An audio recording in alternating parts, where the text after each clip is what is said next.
Hey, Pat Rigsby here, and in this episode, I want to talk with you about one of the most common challenges that we face as fitness business owners, and that is inconsistent marketing. But more importantly, I want to talk with you about how to break through that, how you can come up with a simple plan that you can execute to keep the clients coming in. So let's get to it.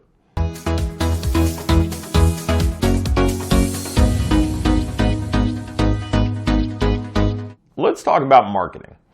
So every week I will send out an email to a small segment of the people who subscribe to my daily newsletter, and I will ask them a question about, whether or not they still need to get new clients. Now, obviously the answer from most all of us is, yeah, we want new clients, but really what I'm trying to do is start a conversation. I'll want to know what they're doing to get clients. Because if somebody tells me they're not getting enough clients, well, there's a reason, right? Like there's something that we should be doing differently if we want a different outcome.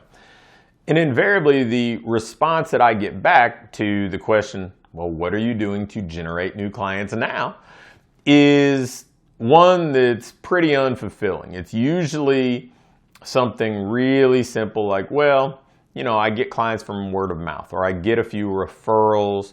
I ran a Facebook ad, but it didn't work. They'll say, okay, I'm making a few posts each week on social media. And it's just this really inconsistent or erratic way of generating business. And admittedly, our industry kind of lends itself to that. Our industry really kind of has created some safety nets, and I'll take some of the blame for this, because I know that I was kind of at the forefront of introducing this recurring billing way back in 2004 and 2005, where clients would sign up for monthly payments, subscriptions. Up to that point, most everybody really sold in packages. And because of that, because we have people who are predictably going to pay us month after month, sure, we're going to have some attrition, we're going to have some natural attrition, or we're going to have some attrition tied to events like some of the things we've experienced over the last 6 or 7 months. But, because we have people that are going to continue to come back, a lot of times we fall into the trap of not pursuing new business each and every day. And we've talked about this in different episodes of the podcast, being open every day.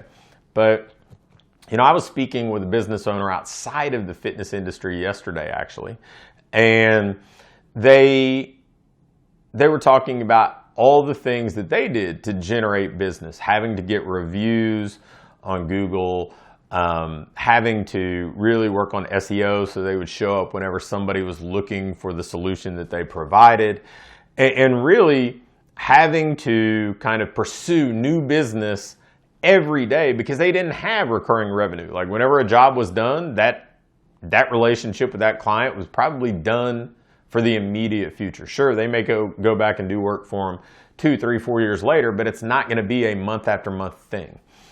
And we've kind of fallen into this trap of just relying on the business that we generated in the past to stay with us, and then we kind of get defensive or upset if those people leave, knowing that everybody's life circumstances change. So we have to be proactive instead of just hoping that our current clients stay. We want to do what we can to keep them to stay, but our job is to always be generating new business. And in my opinion, that means we should probably be marketing 364 days a year. I mean, sure, take Christmas off, that's fine, but we need to be out there 52 weeks a year pursuing new business. Now, what can that look like? Well, in my mind, we want to have at least kind of 4 things in motion.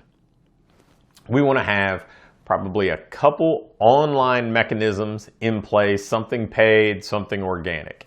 So we're running some paid ads, even if it's a really low budget. We're running some paid ads to make sure that we're staying in front of a high volume of people. And then we're doing something organic, and it could even be on your personal Facebook page, or it could be picking something on Instagram, and we're posting just to stay visible, to stay in front of people, to build relationships with people. So we're doing something paid, something organic online. We have something for referrals in place that we're doing systematically. Maybe it's a point of sale referral promotion. Maybe it's just kind of creating a spreadsheet and going down and making sure that over the course of a 3-month span, we've asked all of our clients individually if they'd be interested in bringing a friend. And then maybe the next 3-month span, we hand them a gift card and say, hey, could you share this with somebody you think would be a good fit for what we do?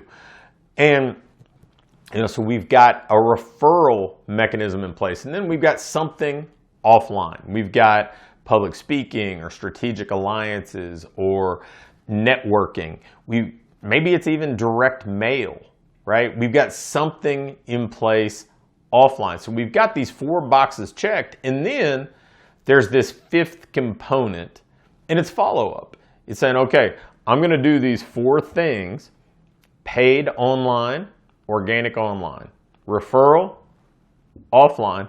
I'm going to do those 4 things and make sure I'm doing something related to those 4 things each and every week. And then I'm going to follow up with all the leads that are generated by that and try to move those leads to becoming actual prospective clients, because there's a difference, right?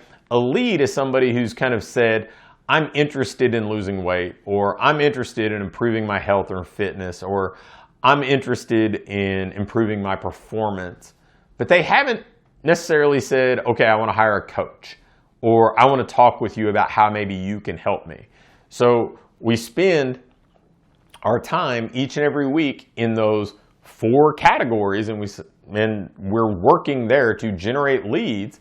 And then we follow up with all the people that we've connected with over time in those 4 categories to try to move them from just being a lead, somebody having a general interest, to actually being a prospective client, somebody who might actually come in and work with us in whatever format that we're going to serve them through. If you are doing that 52 weeks a year, we're not going to have a shortage of clients. Sure, we can always want more than we have, but we're not going to be panicked if somebody leaves, if somebody says they want to put their contract on hold, if somebody moves out of our area, if somebody just says, look, you know what, I've got too much on my plate right now and I can't make this a consistent thing for me. Well, no big deal, because we're continually filling that pipeline with new people. We've got simple, systematic things that we can do consistently. Now, take that approach, and honestly, it's going to put you ahead of like 98% of the competition in the fitness industry, because very, very few, literally like 2% of the people that are in our industry are going to check all 5 of those boxes week after week. If you do, that's a competitive advantage. If you do it consistently, it's a massive competitive advantage, because consistency is not a strong suit of small business owners. Do it, have some perseverance. The weeks that you get busy, find a way to do something. May not be the optimal thing, but do something to check those boxes. Do that, you'll do great. Thanks for watching. If you click the first link in either the description or the link in the pinned comment, you can get my latest book, The Ideal Business Formula, for free. And if you like this video, hit the thumbs up button for me. If you have any questions or comments or video requests, leave me a comment below and I'll be quick to respond. And lastly, make sure to hit the subscribe button. I'm posting videos weekly now, and if you turn your notification bell on, you'll be sure to get them all.